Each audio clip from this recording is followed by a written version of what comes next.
ಇನ್ನು ದಿನಗಳು ಕಳೆದಂತೆ ಹೆಚ್ಚುತ್ತಾನೆ ಇದೆ ಶಿವಮೊಗ್ಗ ಲೋಕಸಭಾ ಕ್ಷೇತ್ರದ ಕಾವು. ಅಲ್ಲಿ ಪೈಪೋಟಿ ಹೆಚ್ಚಾಗ್ತಾ ಇದೆ. ಬಿಜೆಪಿ ಅಭ್ಯರ್ಥಿ ಅಬ್ಬರದ ಪ್ರಚಾರದ ನಡುವೆ ಕೈ ಅಭ್ಯರ್ಥಿ ಕೂಡ ಅಖಾಡಕ್ಕಿಳಿದಿದ್ದಾರೆ. ಮೋದಿ ಪ್ರಚಾರ ಸಭೆಯ ಬೆನ್ನಲ್ಲೇ ಅಖಾಡಕ್ಕಿಳಿದ ಕೈ ಅಭ್ಯರ್ಥಿ ಗೀತಾ ಶಿವರಾಜ್ ಕುಮಾರ್ ಇಂದಿನಿಂದ ಚುನಾವಣಾ ಪ್ರಚಾರಕ್ಕೆ ಅಧಿಕೃತ ಪ್ರವೇಶ ಮಾಡ್ತಾರೆ. ಗೀತಕ್ಕ ಮೊದಲ ದಿನವೇ ಅಬ್ಬರದ ರ್ಯಾಲಿ ಸಭೆ ನಡೆಸೋದಕ್ಕೆ ಗೀತಾ ಶಿವರಾಜ್ ಕುಮಾರ್ ಮುಂದಾಗಿದ್ದಾರೆ. ಮಲೆನಾಡು ಭಾಗದ ಶಿವಮೊಗ್ಗ ಕ್ಷೇತ್ರದಲ್ಲೂ ಕೂಡ ಚುನಾವಣಾ ಕಾವು ಹೆಚ್ಚಾಗ್ತಾ ಇದೆ. ಆ ಕ್ಷೇತ್ರ ಕೂಡ ಒಂದಷ್ಟು ರಂಗನ್ನ ಪಡ್ಕೊಳ್ತಾ ಇದೆ. ದಿನ ಕಳೆದಂತೆ ಈಗ ಅಲ್ಲಿ ಕ್ಷೇತ್ರದ ಕಾವು ಹೆಚ್ಚಾಗಿದೆ. ಒಂದ್ ಕಡೆ ಬಿಜೆಪಿ ಅಭ್ಯರ್ಥಿ, ಮತ್ತೊಂದು ಕಡೆ ಕಾಂಗ್ರೆಸ್ ಅಭ್ಯರ್ಥಿ ಸಭೆಗಳು ರ್ಯಾಲಿಗಳ ಮೂಲಕ ಒಂದಷ್ಟು ಪೈಪೋಟಿಯನ್ನ ಕೊಡ್ತಾ ಇದ್ದಾರೆ. ಮೊನ್ನೆಯಷ್ಟೇ ಸಮಾವೇಶ ಮಾಡುವ ಮೂಲಕ ಬಿಜೆಪಿಯ ಅಭ್ಯರ್ಥಿಯ ಪರವಾಗಿ ಹಾಲಿ ಸಂಸದರಾಗಿರುವಂತಹ BY ರಾಘವೇಂದ್ರ ಅವರ ಪರವಾಗಿ ಪ್ರಧಾನಿ ನರೇಂದ್ರ ಮೋದಿ ಮತ ಪ್ರಚಾರವನ್ನ ಮಾಡಿದ್ರು. ಒಂದಷ್ಟು ತೆರೆದ ವಾಹನದಲ್ಲಿ ಬಂದು ಒಂದಷ್ಟು ಹವಾ ಎಬ್ಬಿಸೋದ್ರು. ಅದರ ಬೆನ್ನಲ್ಲೇ ಈಗ ಕಾಂಗ್ರೆಸ್ ಅಭ್ಯರ್ಥಿ ಗೀತಾ ಶಿವರಾಜ್ ಕುಮಾರ್ ಕೂಡ ಸಭೆ ರ್ಯಾಲಿಯನ್ನ ನಡೆಸುವ ಮೂಲಕ ಒಂದಷ್ಟು ಪ್ರಚಾರಕ್ಕೆ ಮುಂದಾಗ್ತಾ ಇದ್ದಾರೆ. ಬಾರಂದೂರಿನಿಂದ ಭದ್ರಾವತಿವರೆಗೂ ಕೂಡ ಬೃಹತ್ ರ್ಯಾಲಿಯನ್ನ ಆಯೋಜನೆ ಮಾಡಲಾಗಿದೆ.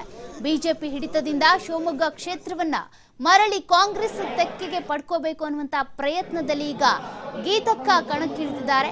ಆ ಮೂಲಕ ಪ್ರಚಾರವನ್ನ ಶುರು ಮಾಡಿಕೊಂಡಿದ್ದಾರೆ. ಅವರ ಪತಿ ಹಾಗೂ ನಟ ಆಗಿರುವಂತಹ ಶಿವರಾಜ್ ಕುಮಾರ್ ಅವರು ಕೂಡ ಅವರಿಗೆ ಸಾಥನ್ನ ಕೊಟ್ಟಿದ್ದಾರೆ. ಈ ಮೂಲಕ ಶಿವಮೊಗ್ಗ ಕ್ಷೇತ್ರದಲ್ಲಿ ಒಂದಷ್ಟು ಪ್ರಚಾರದ ಅಬ್ಬರ ಹೆಚ್ಚಾಗ್ತಾ ಇದೆ. ಕಾಂಗ್ರೆಸ್ನ ಕಲಿಗಳು ಒಂದಷ್ಟು ಪ್ಲಾನ್ ಮಾಡಿಕೊಂಡು ಗೀತಾ ಶಿವರಾಜ್ ಕುಮಾರ್ ಅವರು ಗೆದ್ದೇ ಗೆಲ್ತಾರೆ ಎನ್ನುವಂತ ನಿಟ್ಟಿನಲ್ಲಿ ಈಗ ಕಣಕ್ಕಿಳಿಸಿದ್ದಾರೆ. ಮುಂದಿನ 40 ದಿನಗಳ ಕಾಲ ಕೂಡ ಕ್ಷೇತ್ರದಾದ್ಯಂತ ಸಂಚಾರವನ್ನ ಮಾಡಿ ಪಕ್ಷ ಸಂಘಟನೆಗೆ ಮುಂದಾಗ್ತಾ ಇದ್ದಾರೆ ಗೀತಾ ಶಿವರಾಜ್ ಕುಮಾರ್ ಅವರು. ಹಾಲಿ ಸಂಸದರಾಗಿರುವಂತಹ BY ರಾಘವೇಂದ್ರ ಅವರನ್ನ ಸೋಲಿಸಬೇಕು ಅಂತ ಅಂದ್ರೆ ಈಗ ಗೀತಾ ಶಿವರಾಜ್ ಕುಮಾರ್ ಅವರು ಪ್ರಬಲ ಅಭ್ಯರ್ಥಿಯಾಗಿ ಪೈಪೋಟಿಯನ್ನ ಕೊಡಬೇಕಾಗುತ್ತೆ. ಅದರ ನಿಟ್ಟಿನಲ್ಲಿ ಈಗ ಪ್ರಚಾರವನ್ನು ಕೂಡ ಶುರು ಮಾಡಿಕೊಂಡಿದ್ದಾರೆ. ಶಿವರಾಜ್ ಕುಮಾರ್ ಅವರು ಕೂಡ ಸ್ಟಾರ್ ಪ್ರಚಾರಕರಾಗಿ ಈಗ ಅವರ ಪರವಾಗಿ, ಪತ್ನಿಯ ಪರವಾಗಿ ಪ್ರಚಾರವನ್ನ ಮಾಡ್ತಾ ಇದ್ದಾರೆ. ರ್ಯಾಲಿಯ ಮೂಲಕ, ಸಭೆಯನ್ನ ಮಾಡುವ ಮೂಲಕ ಶಿವಮೊಗ್ಗ ಮತದಾರರ ವಿಶ್ವಾಸವನ್ನ ಗಳಿಸೋದಕ್ಕೆ ಅಂತ ಗೀತಾ ಶಿವರಾಜ್ ಕುಮಾರ್ ಅವರು ಅಖಾಡಕ್ಕೆ ಇಳಿದಿದ್ದಾರೆ.